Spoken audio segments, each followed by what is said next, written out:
hanggang masira ka. Kaya ang tao, lalo na kung nagkakaedad tayo, di ba? Nung una, bata-bata pa tayo, lahat kaya nating gawin. Totoo yan, yung husband ko, sinabihan ko yan eh. Kasi sabi niya, dati yung bata-bata siya, lahat talaga kaya niya bumuhat ng isang kabang bigas. Yung di ba, 50 kilos yun. Nung time na dati nabubuhat niya. One time, yung medyo, siyempre may edad na rin siya. Bubuhat niya, hirap na siya. Sinabi ko, magpatulong ka, matanda ka na. Dati bata ka pa, kaya mo nun, ngayon hindi na. Magpatulong ka. Sabi ko doon sa husband ko. Sinubukan niya pa akong kargahin. Sabi niya, kala niya noon kasi bata-bata kami, lagi niya akong kinakarga. May time na pagkarga niya, nagganda-ganda. Siguro, bukod sa dati Coca-Cola body ako yung bate. Naging coke-in can na. Ngayon, yung bata. So, sinubukan niya akong kargahin. Nagkanda ganun-ganun. Hindi niya na pala kaya. Sabi ko sa'yo, matuto kang humingi ng tulong.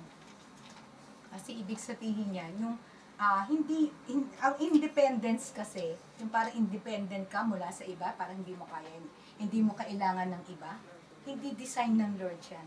Ang design ng Diyos sa tao, yung interdependence na tinatawag.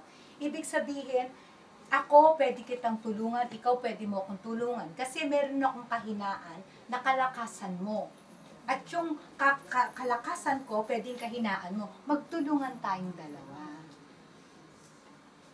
Gusto ba natin yun? So, ibig sabihin, pag may mga bagay tayong ginagawa, learn to ask help. Huwag nating kakayanin lahat-lahat. Amen po ba o aray? Amen sa aral. Ay, aray, mga nanay. Diba? Minsan sa mga anak, minsan alam nyo, merong ganun eh. Dati, yung mga anak ko, syempre lahat naman pwede natin gawin sa mga bata, para sa bata. Pag ang edad ng anak mo maliliit, okay lang kahit ikaw yung gumagawa lahat. Pero pag lumalaki na, hindi dahil sa gusto mo silang pahirapan, kundi dahil gusto mo silang matuto. Kaya, pwede mo na silang, kung ano yung pwedeng mapagawa, papagawa mo na yung paunti-unti. Hindi ba? Pero may mga batang minsan sa una lang magaling. Di ba? Kagaya yung mga anak ko na dati nung maliliit sila, yung panganay ko, 7 years old, natutong magsaing eh. Tinuruan ng ama. Tapos nagsaing niya. Aba, nung lumaki-laki na, kung kailan malaki, tsaka ayaw na magsaing eh. Di ba? Minsan ganun yung mga bata. Pero, minsan kasi ang dating sa kanila, kaya namang gawin ni mama, pagtas ngayon po, pinaliwanag ko sa kanila, hindi dahil gusto kayong pahirapan, kundi dahil gusto kayong matuto. Ganun. So, nakukuha po ba? Learn to ask help or receive help from others. Okay? At wag yung mga, sige na, okay na to. Parang ganyan. Kahit lalo na dito sa church. Okay? Lalo na pag nakikita nyo na parang nahihirapan, nagiging imbalance kasi ang gawain. Halimbawa, like for example, si Sister Marie. Pag siya na lahat, siya ang speaker, siya ang, MC, siya pa praise and worship leader, siya, parang ginagawa doon ni Pastor Shinohara dati, di ba? Oo, parang, nung kinukwento nga dati ni Marie sa akin na merong ganung pangyayari na parang lahat ng ginagawa na ni Pastor. Parang malungkot, di ba? Kasi syempre ang hirap naman nun, nag-iisa siya sa paghawak sa buong gawain. Pero salamat sa Panginoon kasi nagpadala ng manggagawa ang Panginoon sa church nila. Meron nang tumutulong. Andiyan na Sister Marie, andiyan na sila Sister Bea, Sister Eva. Andiyan na yung mga kapatiran, di ba? Nadi-divide na ngayon yung mga gawain. Kaya, wala na magmamalaki na, pag nawala ako dyan, bagsak yung church na yan. Hindi, wala na magmamalaki na gano'n. Kasi nag-distribute na yung mga gawain. Cannot receive compliments. Ito, parehas din nung cannot say thank you. Yung parang hindi makatanggap ng mga papuri. Shyness, okay, yung pagiging mahiyain dito, hindi naman yung mahiyain na, parang mahiyain lang talaga na, meron kasing mahiyain na halos hindi makakilos. Alam niyo po ba yung mahiyain na halos hindi makapagsalita?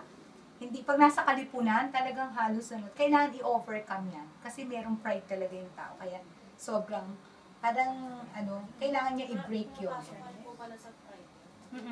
Yung pagiging, yung sobra, yung hindi siya, ang tawag dito, parang pwede kang i-paralyze, yung hindi ka pinapakilos ang pagiging mahiyain mo. Kasi meron naman mahiyain na, mahiyain lang ako, pero pag nag-umpisa na ako, nakakapag-ano na ako. Pero yung iba talagang alos, hindi mo mapagsalita, hindi mo talaga mapagkilos. Mahirap yon. Meron yung something sa loob. Siyempre parang meron siyang wall, meron siyang iniingatan sa kanyang sarili. Kaya sobrang ganun. Okay. So ano sabi sa James 5:6-10? Humble yourself before God and He will lift you up. Anger na tayo kasi gusto ko na makarating sa may financial. Anger. Ang galit ay hindi kasalanan, pero pwede siya maging kasalanan pag hindi natin nahawakan ng maayos at hindi nyo na-deal ng maayos. Okay. Kaya nagiging yung anger ay nagiging kasalanan. Titingnan, may checklist tayo dito sa ating notes. May checklist. Tatanungin niyo sarili niyo, bakit ba ako nagagalit? Pag ikaw ay galit sa maling kadahilanan, kasalanan yun. Ang tama lang na galit, yung kagaya ng kay Jesus, yung tinatawag na righteous indignation, galit ka sa maling gawain. Galit ka na sa kasalanan. So, ang mga nanay, may katwiran kayo magalit pag tamad yung anak nyo. Okay lang yun. Okay?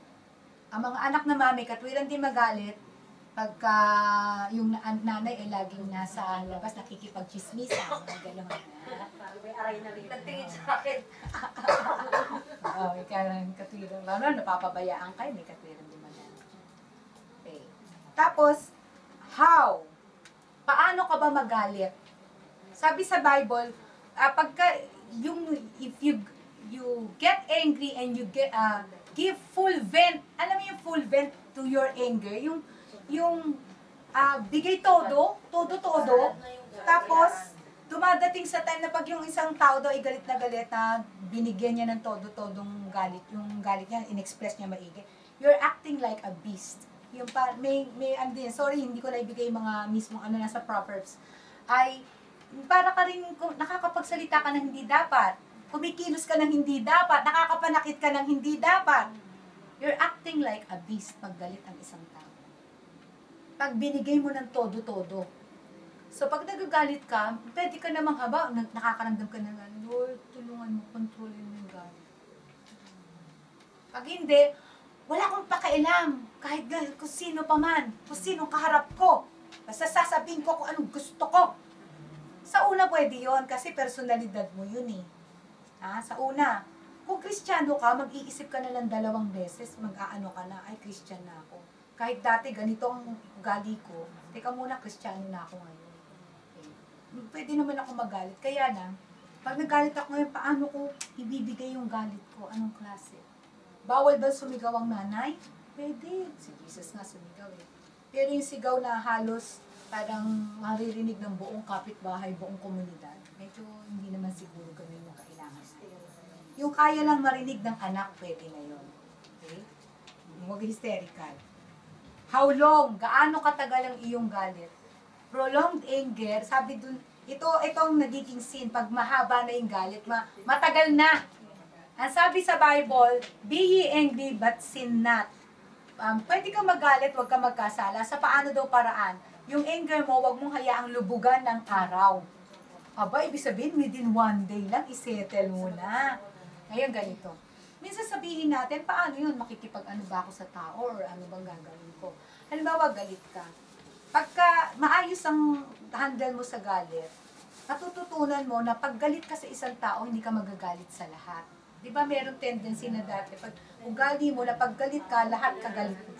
Parang lahat dadamay mo na, yung nasa paligid mo. Diba, galit ka lang doon sa asawa mo, mamaya may hinihingi yung ano, tigilan mo nga ako, kita mo na, kakainis na nga, itong tatay mo na to, ganto. Pag ginanon mo, ibig sabihin, dinadamay mo na pati anak mo, wala namang kamalay-malay. Diba? Tapos hahaba ng buong araw, yung buong araw mo mula umaga hanggang gabi, yung mukha mo sambakol na. Okay. Pag naging ganun siya, yung parang nawala na yung mood mo, sabi, bad mood ako ngayon. Ibig sabihin, hindi ka pa na-develop yung karakter mo sa kung paano mo i-handle yung anger mo. Pero alam niyo yung parang, minsan nga naranasan ko yung pag-mold ng Lord na paano meron times na meron akong isang anak na kinagalitan. Nagagalit ako talaga. Nagsalita ako sa kanya. Ganito naman eh. Pero may bumaba yung isang anak ko, tapos kailangan na yatang may inaayos sa eskwela or ano. ang salita ko malumanay. Kaya minsan akala ng mga bata, favorite si ganito, favorite si ganito. Hindi. Ang salita ko sa kanila, yung isa inasikaso ko na. Tapos yung isa, sabi ko sa kanila, kasi hindi naman ako sa kanya galit, sa'yo lang. Mga ganon. Kasi sabihin, walang damayan. Hindi ko dadamay. Tsaka kaya kong iibago yung, dati hindi. Pero ngayon dahil sa Panginoon, yung dati na, ganyan. Siyempre, pag nag-guard ka, kaganyan ka. Tapos so, dito. Ay, para ang galing na. Mga artista lang ang galing, di ba? Ikaw yung artista nga, na hindi naman totoo yung ginagawa, kaya nila yun, di ba? Gano'n ba ikaw? Nasa iyo ang Panginoon. Meron times na yung mga anak ko nakatatawa siguro minsan. Kasi, minsan nainis ako na nainis. Ayoko manatiling naiinis. Alam niyo, kumanta akong bigla. Habang nag-ugas, kumakanta ako. Pati sila nawala din yung, ano nila na si mama naman, ganyan.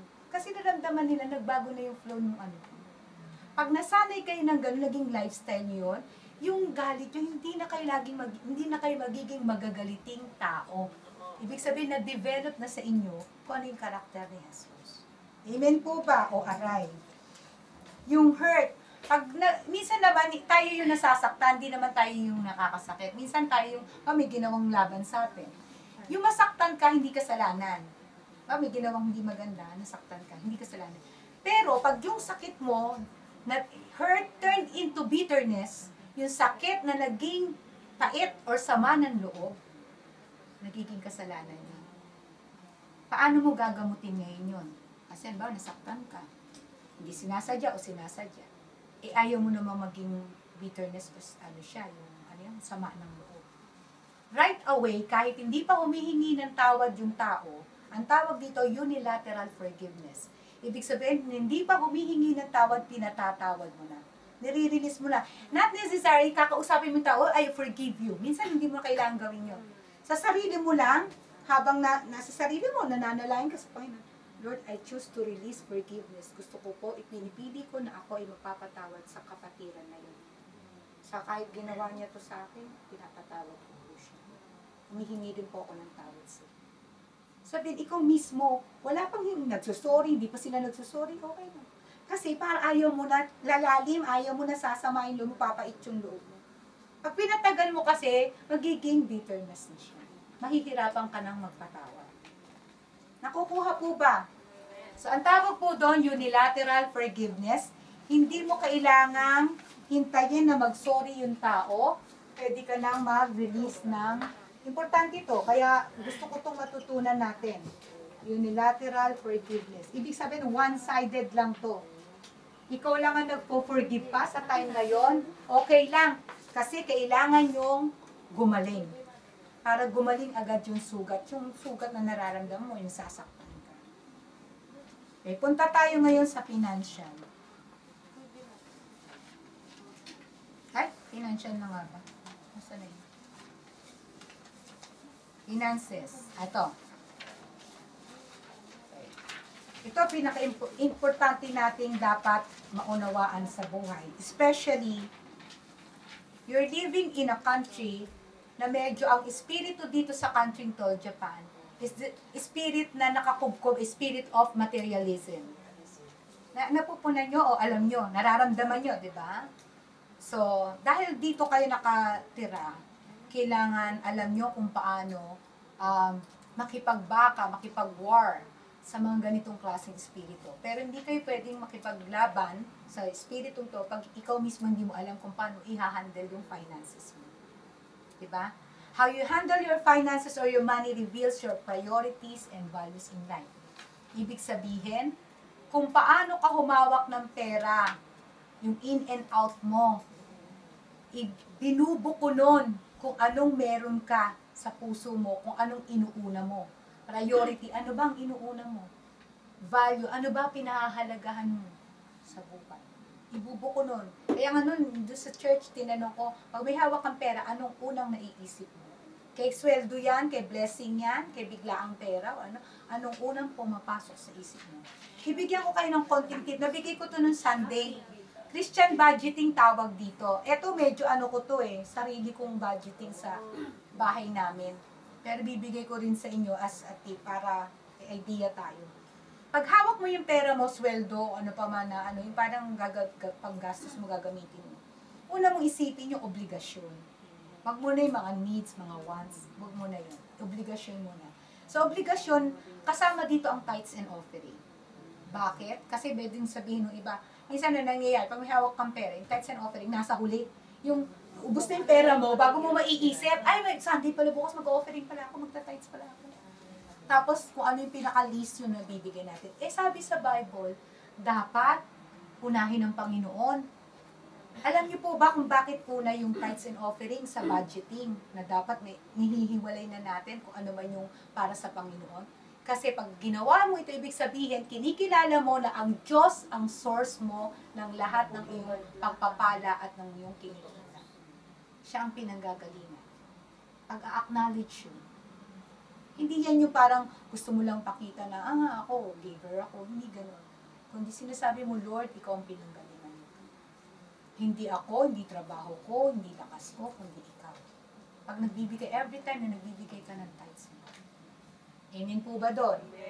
So ngayon, maaaring yung iba may mga questions pa dito. Hindi natin di-discuss kasi hindi naman siya, although mamaya pwedeng maihabol kung meron. Hindi siya yung pinaka-main topic. Next is yung mga bills. May mga regular lang. Halimbawa, yung mga rental, mga electric, mga ano. Minsan meron akong kakilala, inaanak ko sa kasal. Sabi niya na gusto niya manghiram ng ng pambili ng TV. Gusto niya saan mura lang daw, may bibilin daw TV. Tapos malaman ko, pero hindi ko pa binibigyan. Iniisip ko, sabi ko, gusto kasi daw yung mga bata, gusto daw ganito. Malaman ko, sabi ko, akala ko ba may problema ka ba dun sa, may problema siya sa pambayad sa kuryente. Hindi siya nakakabayad ng kuryente ng 2 buwan yata. Sabi ko, wala yung kuryente. oo nga, tindi nga. Sabi ko, ano ba yan? Paano mo naman makakabit yung TV mo? Wala kang kuryente. O, diba? Kaya ganon. So, unahin muna natin yung mga dapat. Bills, monthly dues, government, yung mga natin sa government, mga SS, PhilHealth. Tuition fee ng anak. Diba? Yung mga sa eskwela. Tapos, insurance or credit cards, para hindi nagpapatong-patong. At yung personal and other loans. Ibig sabihin, pag may utang ka lalo na sa kapatiran, naku, yan ang delikado talaga pag nasa church, di ba? Minsan nagkautangan. Hindi naman masama yung magkautang ka, basta magbabayad lang. Kaya lang minsan, naapektuhan yung fellowship pag may utang, tapos medyo pag napatagal yung bayad. Yung nagpautang, parang minsan mahihiya kung paano maniningil o maniningil. Yun namang umutang, minsan parang umiiwas-iwas. Di ba? Ganun. Iiwas-iwas. Tumitingin-tingin sa iba. Deadma. O yan. Di ba? Pero kung uunahin mo yun, bago ang ibang bagay, mama, sabi mo, sister, wala pa akong pambayad niya, pero nakita niyo, bago damit niyo. Di ba? O, di yung kanlungkot naman yun. Needs. Punta tayo sa needs. Ang needs natin, basic, food, clothing, tsaka shelter. Yun ang basic niyan. Pagkain, damit, tsaka tirahan. Pero kaya kung nilagyan ng mga gano'n, may arrow, yung needs na yan, dapat need lang siya, pero pwede siya maging wants. Para siya nagiging minsan luho na lang or gusto na lang. Okay. Sa pagkain, ang talagang normal, although yung mga iba kawawa naman 2 times a day lang. Yung normal talaga is 3 times a day. Pero siguro kung medyo magana ka, yung iba mga 5 times. Siguro meron pa dito, may midnight snack. O mga 6 times a day. So yung needs natin na food na kakain tayo 3 times a day, pag sumobra na ng dami, nagiging bisyo na at nagiging gluttony na, katakawan na, nagiging wants na lang siya. Kaya pagka kumain ka na ng 3 times a day, enough na yon. Pag gusto mo pa ng iba, okay lang meron, okay lang wala. Sabihin, okay lang din may midnight snack. Minsan kung wala naman, okay din lang. Huwag naman yung parang naghihingalo ka na pag wala ka ng midnight snack. Diba? Need. Pagka tayo kakain, you eat for nourishment. Ibig sabihin, kakain ka dahil parang lumusog yung katawan mo at lumakas ka. Kasi gagamitin mo to pantrabaho eh. Pero pagka madalas kang kumain, eat for taste or eat for pleasure, yung kumakain ka sa labas, kakain ka, kumain na dito, kakain ka sa labas, gastos dito guys. Pagka ganun, nagiging wants na lang siya or desire na lang siya. Ngayon, yung pagkain sa ganun, okay rin lang yan, pero huli na yun. Ang unahin mo, Yung kaya kakakain kasi papalakasin mo kaya bihira lang din yung mga paglabas-labas para kakain. Sa huli na yan, pag may sobra ng pera, pero minsan nauna na yung maraming labas na pagkain, yung ibang bagay na pwede mong dapat unahin, nawala na ng budget para doon. Nakukuha mo ba? So next is, need regulated and balanced. Yung food natin, dapat balanse. Kaso minsan, hindi siya nagiging regulated, nagiging ano na lang siya kung anong gusto mo. Alam niyo bang pwedeng maging idol ang stomach? Nakalagay sa Bible yun eh.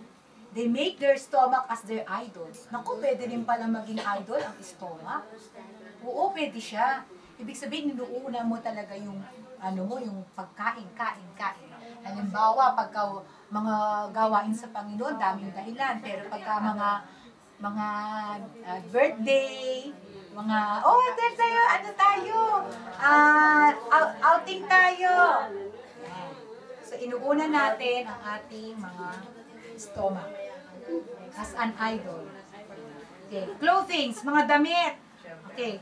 Kung ang damit natin is covering and protection para tayo ay magkaroon, kasi yun talaga yung use ng damit. Magkaroon ka. Kaya nga, covering and protection, ibig sabihin, good for kung anong weather meron, ganun yung damit natin. Diba? Pagka tag-araw, manipis, yung light lang. Taglamig, talagang makakapal. Kasi nga covering and protection. Pero minsan, imbis na magiging covering and protection siya, yung may damit ka pang ganun, pag naging obsession, ibig sabihin, gusto mo lang talaga yung daming damit. Parang kolektor ka ng damit. Ganun. Yan, obsession na ang tawag. Ang clothing ay isang need kapag you dress modest and proper. Paano naman yung gusto mo in fashion ka lagi, makasunod sa uso? Na gusto mo, ito ang uso, ito na naman uso ngayon, ito na naman, ganyan. Ito, modest and proper. Ibig sabihin, pwede ka magdamit ng, minsan may mga iba, wise yung classic na damit, yung pwede kahit anong panahon, wise yun. Kung gusto mong umuso, pwede naman yun, pero pagtatamaan ng budget mo, halimbawa, meron kang dapat ganitong budget, yung uso napakamahal. Tatamaan talaga huwag na muna yung uso. Ito na lang munang modest and proper. Tapos pag kaya pa ng budget mo, tapos nabayaran mo na mga utang, nabayaran mo na yung ganito, meron pa sobra. Uy, may sobra pa, pwede pang pampauso. Di tsaka ka mo bumili ng uso. Tama po. Amen po ba? O, aray. Okay, quality and quantity ng damit.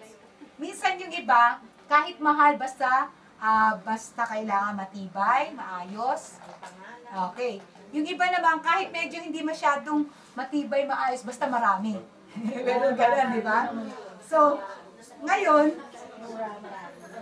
pwede mo naman balansihin yun. Pwede ka naman, alam nyo, pati damit, pwede ipag-pray kay Lord. Lord, kung sana makakita ako ng damit na maayos na, may kwalidad na, pero kahit ilang piraso lang. Bawa, mga dalawang piraso.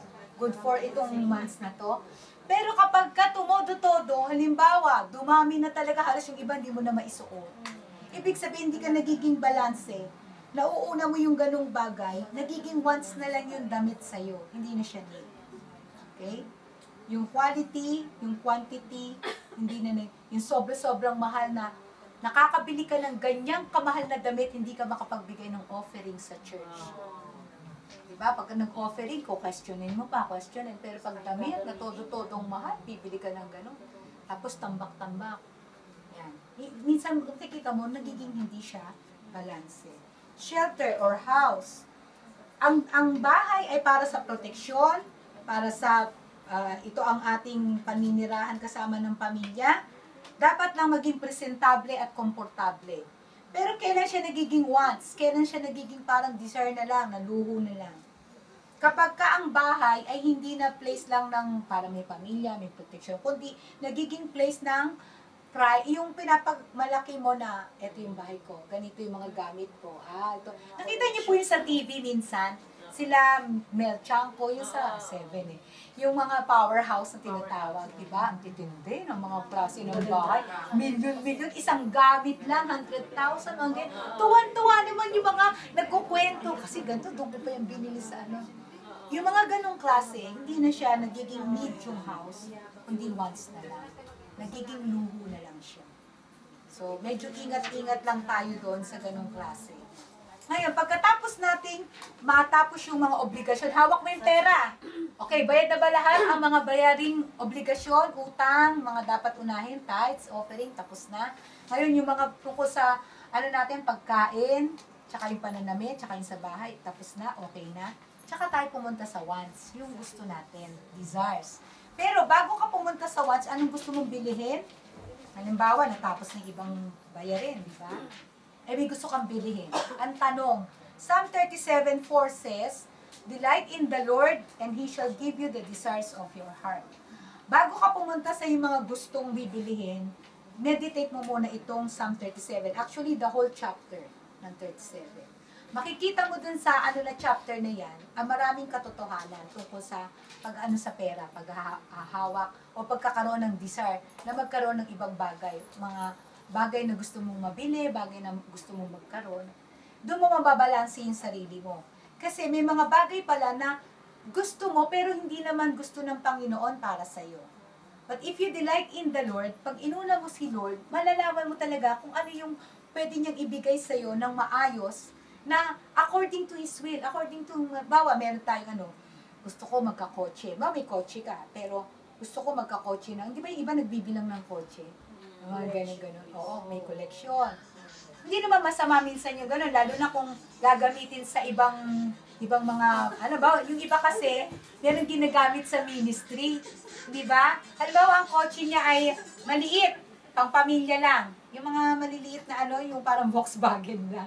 Siyempre, konti na, gusto niya, Lord, gusto ko sana masama yung mga kapatiran, pagpupunta sa ganito, pagpupunta sa ganyan.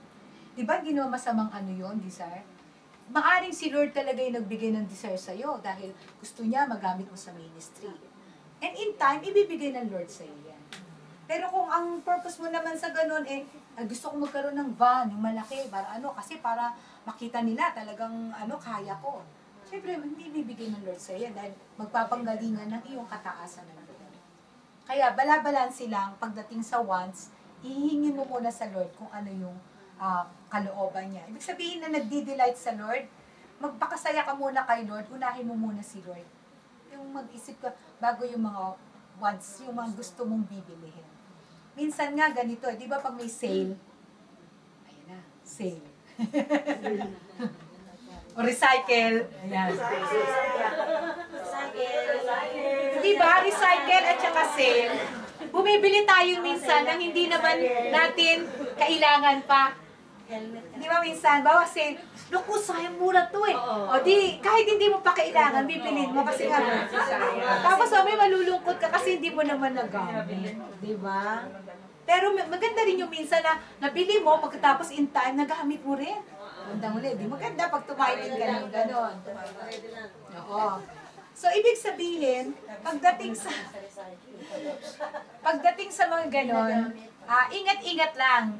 Alam niyo lahat ng bagay, pwede niyo pag-pray kay Lord Kahit nga yung pagpili ng kung ano ba uunahin bilhin, pwede yan. Basta you have yung spiritual ear mo, hearing the voice of God.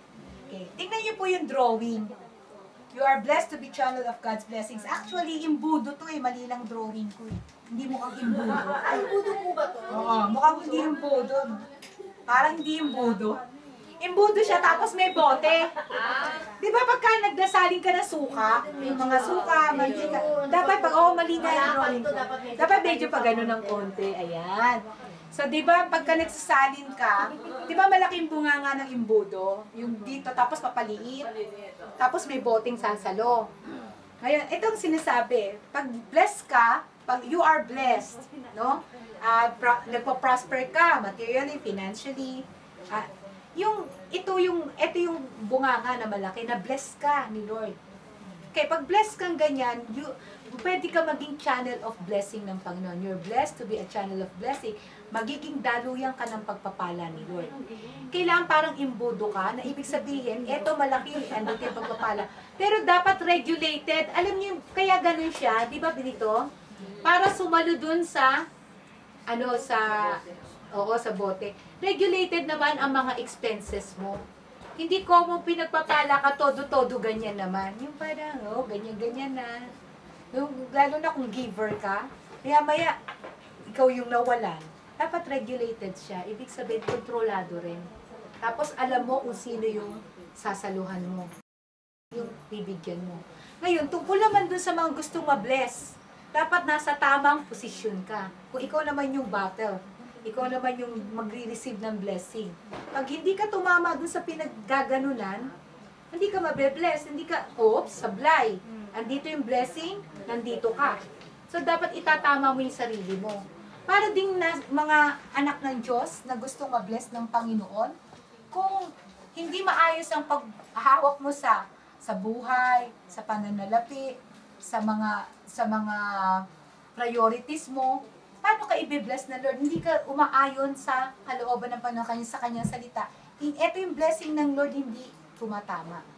Kailangan mo ipwesto ang sarili mo sa isang posisyon na tamang-tama sa pagtanggap ng biyaya ng Panginoon. At kung ikaw naman yung daluyan, dapat malaki yung, syempre, ang dami mong tinanggap, wag mo naman biglang gaganunin. Mawawarak agad. Kailangan regulated, kontrolado kung paano ka mag-share ng pagpapala sa iba. Okay. You cannot serve two masters. Hindi pwedeng Diyos at ang pera. Huwag natin mahalin ang mundong ito. Dahil ang mundong ito ay malapit ng mawala. Okay? Yung pera, pwede na, mas maganda siyang, hindi siya magandang master, maganda siyang slave. Dapat tayo ang humahawak ng pera, hindi pera ang humahawak sa atin. Yung mundo, nakatira tayo dito, we are in this world, but we are not of this world. Hindi tayo taga-mundo. Nandito lang tayo. Okay, si Jesus ay darating na. Balik tayo dun sa unang binasa natin kanina sa 1 John. Kung dadating si Jesus, handa ba tayo? Kasi ang sabi dyan sa 1 John, hindi natin alam kung anong klase mangyayari sa atin. Pero, pagdating ni Jesus, alam natin, magiging kagaya niya tayo. Yun ating verse, di ba? Sige nga, basahin natin ng sabay-sabay. Doon sa unang-una natin. Sa John 3, 2-3. My Dear friends, we are now God's children, but it is not yet clear what we shall become. But we know that when Christ appears, we shall be like Him, because we shall see Him as He really is. Yung mga binanggit ko kanina ng mga importanteng areas sa buhay natin, ay shinare ko kasi importante na makita nyo kung may nadidevelop na sa karakter natin sa mga ganong area. Diba? Sa pride, sa relasyon sa isa't isa, sa anger, sa pera. At marami pang ibang area pwedeng tingnan sa atin ng Panginoon. Kaya this afternoon, meron akong challenge na gusto kong ibigay sa inyo. Bago tayo mag-entertain ng mga question and answer kung meron. Itong challenge na to, bilang ilang araw na lang ako dito. Ngayon, bukas, Monday, 3 days na lang. 2 days na lang. Almost 2 days. Bukas, tsaka Monday. Tuesday kasi yung alis ko po. Ngayon, ganito po, kasi ang gusto ko sana, manatili sa atin yung mga mensahe na shinare sa inyo. Pero hindi po ito mananatili kung meron isang bagay na nakakahadlang para hindi tayo totally makadiretso sa Panginoon. And this afternoon, I personally believe na gusto ni Lord na isettle agad ito ngayon. Itong bagay na to. Meron bang bagay na nakakahadlang sa atin para hindi tayo totally makadiretso ng ating relasyon sa Diyos? Parang minsan mainit sa Panginoon, minsan malamig. Gusto ni Lord, dire-diretso, mag-init talaga tayo sa Kanya.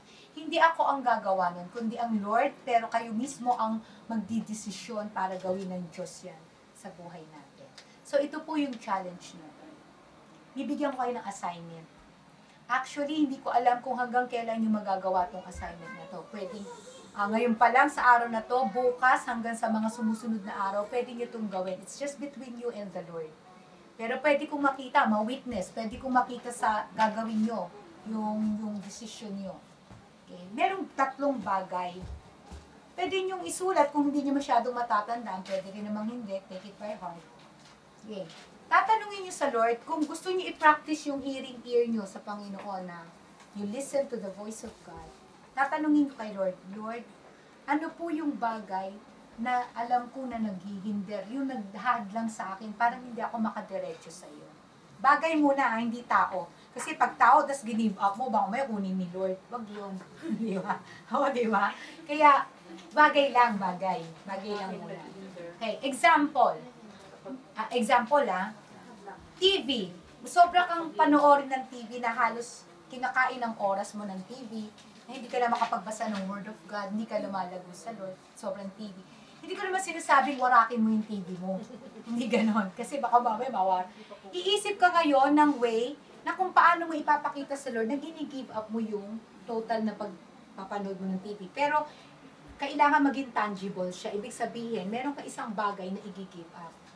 Siguro kung mura-mura yung remote, mura-mura yung, kung ano yung pwedeng mag-give up na nagsisimbolize ng TV. Sisimbolize lang. Like for example, yung anak ko, si Yala, bunso ko yun. Ay, itong time, tinuruan sila kung paano sila magsusuko ng isang bagay na nakakahinder sa kanya sa Panginoon. Kasi nagkaroon siya ng parang identity crisis. Yung parang hindi niya alam kung girl ba siya o boy. Parang ganon. Kasi nga sa barkada, tapos may bitter na siya, may rebellion siya. Gusto niya na give up kay Lord yun. Ngayon, ang anak kasi, minsan may mga damit na parang pang-boy. Tapos may binaon siya dun sa YWAM na mga boxer shorts. Malalaki, pero sabi niya okay lang doon sa kanya, kasya naman sa kanya. So, ginawa niya yung boxer shorts niya, sinurrender niya sa akin. Ang utos niya sa akin, sunugin ko raw, kasi bawal naman sa kanila magsunog. Dahil hindi Sabi niya, mama, sunugin. Sabi ko, sayang naman, boxer shorts, sa akin na lang, ako na lang magsusunog. Sabi niya, hindi mama, yun ang conviction ni Lord sa akin, sunugin. Tapos kinuha ko na, kaya may kasalanan ako, hindi ko pa nasusunog. Naiiwan ko sa bahay, sa kakamadali. So ngayon, pero susunugin ko siya kasi yun ang request ng anak ko. Pero pwede naman yung iba, pwede itapon, pwede sunugin. Ano yung sabihin ni Lord sa inyo, nagsisimbolize lang yon na hindi na siya dapat nagiging parang boy-boy. Kasi girl siya. Talagang sa Lord siya. Yun. Tapos, meron namang iba na parang binless siya. Dahil bilang siya yung girl, meron mga kapatiran na kasama niya na binless siya ng mga make-up. Yung mga binigay sa kanya, girl ka. Ganyan. Yun ang inano sa kanya. Kaya, hindi naman siya mahilig mag-makeup. Pero tinanggap niya. Kaya, yun ang Ngayon, gagawin natin yan. Iaano niyo sa Lord kung ano yung bagay. Bagay wag muna tao yung sinasabi ko. Bagay. So, ano yung nakakahinder para hindi, bawa, oras, trabaho, mga ganon. Sa trabaho, anong bagay sa trabaho ang pwedeng mag-symbolize? Na yun yung para pag i-give up mo. Tapos, after mo i-give up yung isang bagay, magdiretso ka na. Halimbawa, TV, ginigame mo, sabi mo, remote ang binigay mo sa Lord. Inalis mo yung remote, inalis mo muna, give up mo muna. Tapos, i-remind niya na every time na hindi ka na totally, manonood ka pa rin minsan, pero kontrolado ka na. Diba? So, yun. Naunawaan po ba? Pagkain. Halimbawa, pagkain, sobrang, lagi na lang pagkain ang inuuna mo sa sarili mo. Ganyan. O siguro ngayon, sabihin ni Lord, mag-fasting ka ng isang meal or isang araw.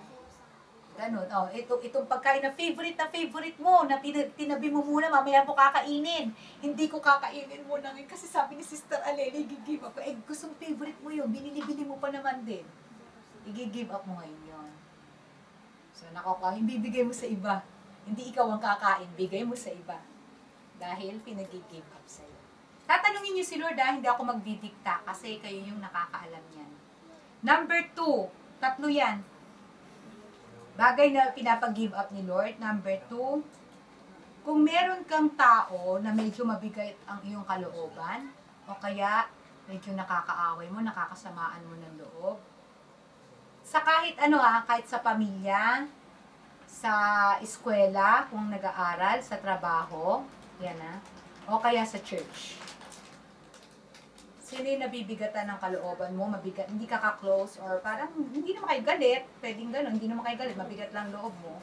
O kaya naman talagang may away kayo, parang may something. Pero ngayon, tatanungin mo sa Lord kung sino yung taong yun. Tapos, magbibigay ka sa kanya ng something. As a token na gusto mo make peace. Or gusto mo maging ka-close siya. Kung di mo siya ka-close, gusto mo siya maging ka-close. O kaya kung kagalit mo siya, gusto mo, bati na tayo. Bati na tayo, ganyan. Medyo mahirap to. Talagang ask ka mo ng forgiveness sa Lord, ask ka ng forgiveness sa tao, tapos tanungin na. Gusto natin di ba, mag-grow, maging kagaya ni Jesus, gagawin natin ito. Number 3. Ito medyo madali, pero you have to be very careful. Kailangan talaga, tatanungin mo sa Lord to. Mag-ask ka sa Lord ng isang tao na gusto mong i-bless. Pero ang i-bless mo sa kanya isang bagay na medyo mahirap para sa'yo na i-give up. Ibigay. Okay. Gusto mong i-bless yung tao. Okay. Dito naman hindi nakagalit. Pray mo sa Lord na Lord, sino pong i-bless kong tao? At ano po yung something na precious sa akin na sa kanya. One time kasi sa amin pinagawa ito. Ang precious sa akin, Bible dictionary ko, medyo may kamahalan. Tapos ginagamit ko pa sa ministry, nagtuturo ako. Sinabihan ako na Lord, give up mo yung Bible dictionary. Nako, sabi ko, Lord, parang gusto ko na lang sabihin na parang hindi ko naman po narinig. Lord, wala yata akong narinig. Tapos tinanong ko, nung bandang huli, sabi ko, Lord, sige, kanino ko ibibigay? Doon daw sa pastor namin. Yung pastor nasa YWAM ako noon, sa pastor namin pag uwi namin. Pag uwi ko, binigay ko, medyo masakit sa loob ko. Kasi ginagamit ko Tapos nung binigay ko na sa kanya, alam nyo, mga ilang buwan lang, pinalitan ng Lord. Bible dictionary din at mas mahal pa at mas kumpleto pa. Nakukuha po ba? So, mahirap po ba ang pinagagawa ni Lord ngayon sa atin? Hindi naman masyado. Kung gusto nating ma-develop yung character natin. Step of faith lang to. Dito lang tayo magsisimula ngayon. Okay, ulitin ko ulit ha. Ang activity natin concerning family, church, work, and school. Yung mga kaano natin sa ating pamilya, sa church, at saka sa school. Pagpe-pray nyo na yan. Pagpe-pray nyo na kung sino, kung ano. Okay, number 1, bagay na nakakahadlang sa inyo. Para hindi kayo mag-grow sa Panginoon, maging close. Give it up. Number 2, yung hindi nyo masyadong ka-close sa church, sa trabaho, sa bahay, mayroon kayong conflict. Ganito, para hindi kayo mahirapan isa-isa lang. Ngayon, kung feel nyo na dalawang tao na gusto nyong makipagbati o makipag-close, o kaya naman dalawang gustong tao yung gusto nyo i-bless, okay lang yun. Nasa sa inyo. Pero, I would suggest, kasi medyo mahirap to, kahit isa-isa lang muna.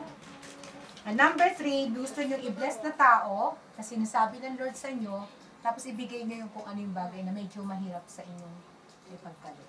Para si Lord yung magbibigay sa inyo ng kakayanan para ibigay nyo. Kung ano man.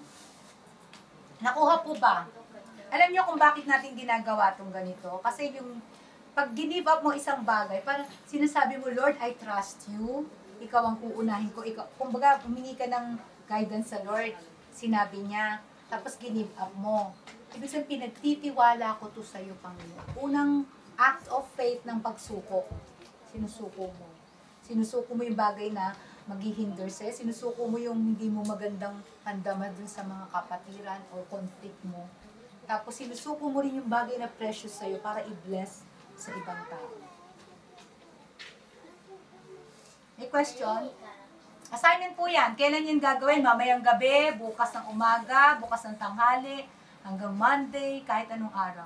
Tapos kung hindi ko na mawi-witness, kay Sister Marie nyo siya i-share. After nito, pwede kayo mag-sharing time. No, I would suggest si Sister Marie, sasabihin niya, sige, sharing time tayo. Ano ba yung nangyari sa ano? May mga give up. Para magpalakasan kayo sa isa't isa. Kung hindi ko na siya makukuhang ma-witness pa sa inyo. Wala po bang tanong? Okay po ba yung ating assignment? Sige. Going back to the topic, growing in Jesus, sino po yung natuto ngayong hapon na ito tungkol sa paglago sa Panginoon? Taas ang kamay. Sino yung natuto? Sino yung gusto magpabago sa Panginoon? Gusto magpabago kay Lord? Ayan. Sino yung sa tansya nyo marami pang babaguhin si Lord sa inyo? Taas ang kamay, pati pa. Marami pang babaguhin si Lord sa atin. Hindi, maganda naman po yan. Ibig sabihin, aminado tayo na gusto natin magpabago sa Panginoon. At si Lord naman is faithful and just Kung ano yung bagay na inumpisahan niya sa atin, kaya niyang tapusin. Diba? Whatever He has started in us, He is able and faithful to finish it, to bring it to completion. Si Lord ang magbabago sa atin araw-araw. Amen! From glory to glory. Tingnan nyo nga, kaliwat ka ng katabi nyo kung medyo may konting hawig na kay Jesus.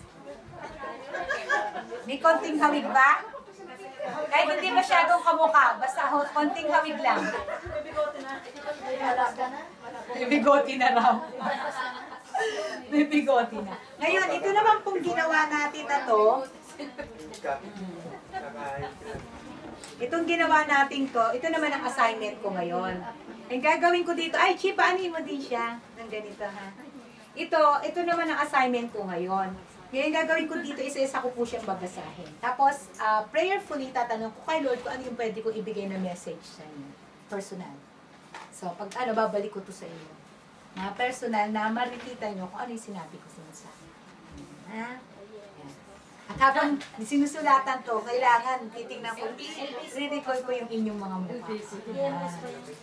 Sealed with love. Sige. May question po ba? Malinaw po ba yung ating topic ngayong hapon na to? Sino po yung... Sa susunod na pagkakataon ay handa nyo nang i-share naman sa iba yung inyong napag-aralan sa Panginoon. Naku, walang magtaas ng kamay. Nahihiya-hiya pa. Pero I'm sure siguro, pag given the chance, opportunity na makapag-share, mai-share nyo din to sa iba. Pero sa una, life testimony mo na yung pakita mo muna sa buhay mo kung anong binago ng Panginoon sa iyo. Susunod na lang yung pagtuturo na. Amen. So, tayo-tayong lahat. Actually, yung kaso lang kasi, meron bang dyan? Merong copy yung For You Alone. Hindi, ito, aawitin lang natin. Maaaring yung iba sa inyo alam, yung iba hindi. Ang ano lang natin dito is, kasi hindi naman lahat kaya natin, pero ang sabi nga dun sa kanta, lahat magagawa pagka si Jesus ang nasa atin, diba? Sabi nung awitin, yung kapayapaan, nagawan ba? Ay, meron pala. Okay, thank you. Pwede erase na lang natin. Babasa naman yata. So ito, alam niyo po yung awiting For You Alone, alam ng lahat. Okay. Ngayon, ito po yung Tagalog version niya. Tingnan nyo, di ba may nakalagay dyan na pagkat kung naroon ka, lahat magagawa. Of course, yung pagbabago sa sarili, hindi natin kaya yan eh. Di ba? Hindi naman natin kayang baguhin yung sarili natin. Pero kung andito ang Panginoon sa atin, lahat kaya natin gawin. Para sa nababasa ba?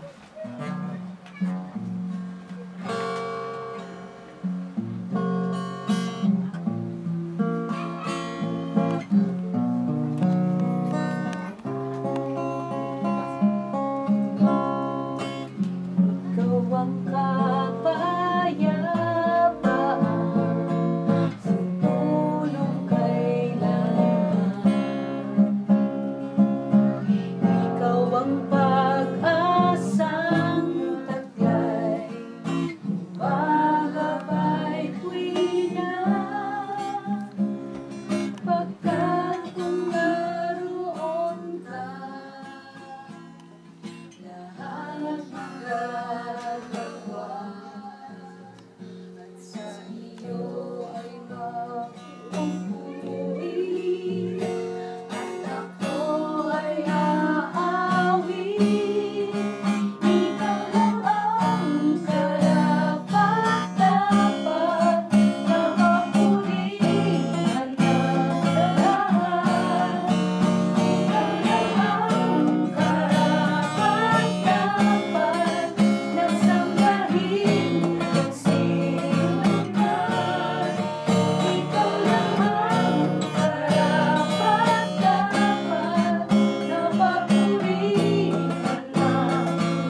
tulungan niya tayo, yung sa pagbabagong unti-unti sa ating buhay, hindi natin to kaya sa ating sarili. Pero dahil sa mga salita ng Diyos na napag-aralan natin ngayong hapon na to, alam ko na sa tulong niya, sa tulong ng kanyang biyaya, sa susunod natin pagkikita-kita, mararamdaman nyo at ma-share nyo na kung ano yung mga pagbabagong ginagawa ng Diyos sa buhay natin. Amen po ba? Amen. Sige, tayo po ay magpapasalamat sa Panginoon. Sino closing prayer natin? Thank you, Lord. Ako na rin ang closing prayer. Sige. Lulubos-lubusin ko na, yaman din lamang last seminar ko na. At pag-pray nyo po, dahil kung ano natin sa Panginoon, sabi niya, gifts and calling, anong calling natin sa pagpapatuloy ng gawain ito, pag-pray din natin. Aside from yung pagpapabago natin kay Lord, dapat alam nyo rin kung ano ang ating role, ating papel sa church na to, sa church na kinabibilangan nyo, ano ba ang ating magiging papel dito para sa kaluwalhatian ng Panginoon. Amen. Tayo po ay mag-pray, magpapasalamat kay Lord. Lord, maraming pong salamat, Diyos. Atin din po ipag-pray yung ating mga sinulat kanina, i-give up natin kay Lord, yung mga bagay na ibibigay natin sa mga taong mabigat yung loob natin, nakakasamaan natin ng loob. Actually, hindi to parang gawa-gawa lang or activity lang. Hayaan ni Lord na, Lord, kausapin mo po ang aking mga kapatiran. Talaga ipakita mo sa kanila sino yung taong dapat na to get right with that person. Yung maayos yung relasyon nila. Maayos yung kanilang damdamin para sa mga kapatiran na to. O kasama sa bahay. O kasama sa trabaho. Tapos, Lord, yung mga act namin na yung mga prophetic gestures namin na para gawin namin, i-give up namin yung mga bagay na nakakahinder sa amin para hindi po kami makalapit ng todo-todo sa Lord. Tulungan mo po kami magampanan namin talaga ito. Gawin namin ng buong puso. Lord, marami po salamat sa aking mga kapatiran dito. Lord, na talaga nagbigay ng oras, ng panahon. Alam mo, hindi po ganun kadali para sa kanila na magkaroon ng ganitong pagkakataon na maisantabing ibang bagay, gawain sa bahay, gawain sa trabaho. Lord, alam ko po na Ikaw, Panginoon, ang nagbigay ng biyaya para sila ay makasama namin. Ang bawat isa ay nandito ngayon na nag-aaral ng iyong salita. And even sa presence ng isa pa po naming kapatid na kahit na may language barrier dahil isa po siyang Japanese at alam mo po, Panginoon, ang discern ng puso niya. Lord, kaya mo rin po siyang abutin. Lord, the same way na inaabot mo ang aking mga kapatiran dito. Panginoon, hindi po nagtatapos ang seminar na to na basta ganun lang. Maramdaman ng bawat isa that your anointing flows, Lord, na kung ano yung nais mong pagawa sa amin, magagawa po namin, Panginoon. Hindi sa sarili naming lakas, kundi sa kalakasang ibinibigay mo sa amin. Thank you, Lord. I also pray for yung mga leadership, yung kanilang mga workers, the praise and worship team, si Sister Marie, lalo na sa kanyang pangunguna sa grupo, at ganun din sa aking mga kapatiran from other churches na nag-take time para umattend dito. Lord, napakabuti mo. This is just a wonderful picture of your goodness to us, Lord, na naging posible ang seminar na ito. Bagamat, Panginoon, alam mo limitasyon namin, alam mo limitado ang aming oras, ang aming panahon. Pero Lord, biniyayaan mo kami ng ganitong klaseng pagtitipon na I believe, Lord, hindi to ordinaryong pagtitipon lang para sa iyo, Panginoon. Meron kang gagawin sa buhay ng bawat isang anak mo na nagdesisyong maging kabahagi ng gawain ito. At yung gagawin mo yun, ang himala na gagawin mo, ang pagbabagong gagawin mo, magsisimula sa araw na ito, Panginoon. Hindi bukas, kundi ngayon, Lord, magkakaroon ng pagbabago sa puso at damdamin at kaisipan ng iyong mga anak na umattend sa gawain ito. Thank you, Lord God, at alam ko po sa aming pagtatapos, sa aming paghihiwa-hiwalay, patuloy naming ibinibigay sa iyo ng aming pagtitiwala. Lord, alam namin na ikaw mag-iingat sa amin. Continue to cover us with your precious blood, Jesus, as we depart from this place, Lord God. Alam po namin na hindi dito natatapos ang aming fellowship. We could still have our fellowship with one another kahit sa aming pananalangin sa bawat isa. Kahit sa panahon na kami hiwa-hiwalay na, pero Panginoon, alam ko po na magpapatuloy, ang aming espiritu ay magiging kaisa sa iyong espiritu, na tunay na ang bawat isa ay magkakaroon ng malasakit at pagmamahal sa isa't isa as this church will grow more. Panginoon, palaguin mo po ang church na to. Palaguin mo po ang iba pang mga churches, Christian churches dito sa Japan, Lord. Alam po namin 1% pa lang ang Christians dito, Panginoon. Pero Lord, in time, alam po namin na ikaw ang hihipo ng mga tao. Ikaw magliligtas ng mga kaluluwa. At gamitin mo po ang iyong mga anak dito, Panginoon, upang siyang magbahagi ng iyong salita, upang maraming kaluluwa ang maidala sa iyong paanan, Panginoon. Marami pong salamat sa hapon na to. Salamat sa biyaya na binigay mo sa amin, Ama. Salamat sa mga pagpapala. At sa iyo lahat ang kapurihan, kaluwalhatian at pasasalamat sa matamis at dakilang pangalan ng aming Panginoong Jesus. Amen and amen. Palampakan po natin. Patuloy po tayo ako. Patuloy po katulad po ng last seminar per seminar po natin. Ngayon po dadako po tayo sa